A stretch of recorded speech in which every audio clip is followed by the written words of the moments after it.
is witnessing another tense showdown. This time, the political clash featuring Donald Trump and Marjorie Taylor Greene.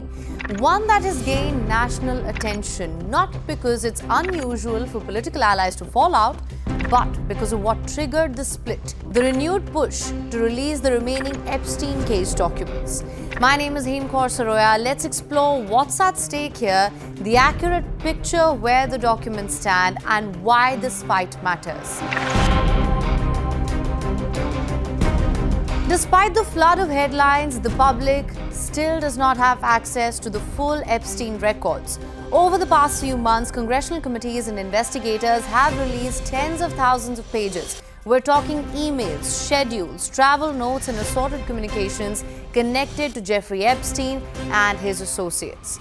These documents include references to numerous public figures, including Donald Trump, and have reignited scrutiny of who interacted with Epstein over the years, in what capacity, and in what context.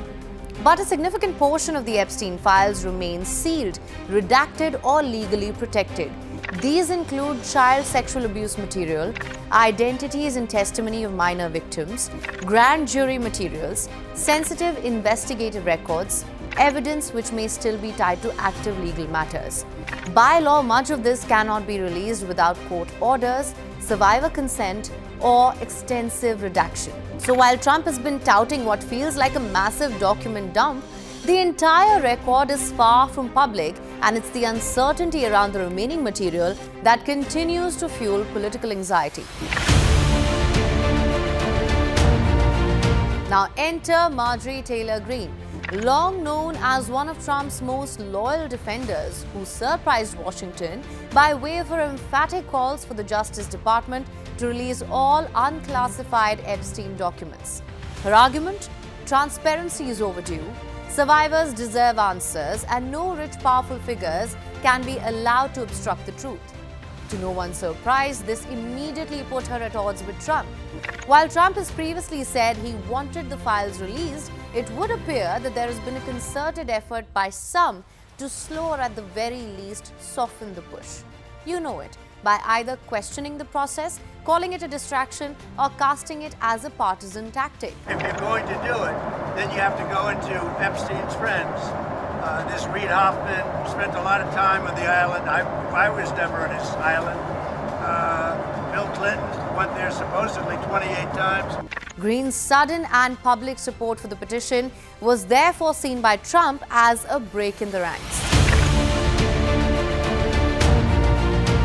Trump responded, as Trump often does, with public criticism, suggesting Greene had betrayed him, amplifying attacks against her online, and withdrawing support for the Republican lawmaker. Greene countered by saying that Trump's attacks do not just risk perpetuating toxic infighting, but also putting her safety at risk. This after security officials had warned her about threats following his posts. However, as pressure grew and more Republicans quietly signaled support for the transparency vote, there has been an abrupt shift in Trump's tone. He posted that Republicans should vote to release files because, and I'm quoting here, "we have nothing to hide." Well, they can have whatever they want. They already do. I think they have 50,000 pages already. Look, this is a Democrat hoax. This is a hoax put out by the Democrat, and a couple of few Republicans have gone along with it because they're weak and ineffective. But this is a Democrat hoax to get away from the fact that they just lost the shutdown and they've lost the election. Now, the timing of this reversal to some does seem suspect. Some argue this is a political recalibration, perhaps a last-ditch attempt to redirect the narrative.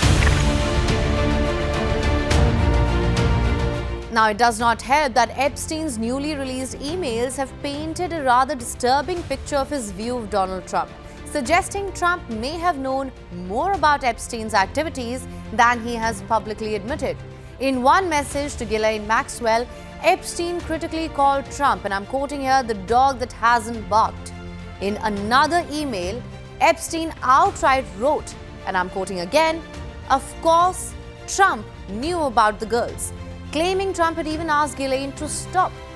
Beyond these claims, Epstein expressed intense disdain for Trump in private correspondence with associates. While none of the emails accuse Trump of participating in abuse, they do strongly imply that he did have deeper knowledge of Epstein's behavior, at least more than he has let on.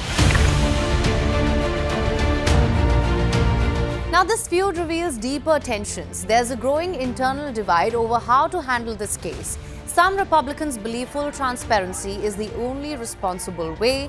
Others worry that more disclosures, even if not directly implicating Trump, could cause political damage or revive old controversies.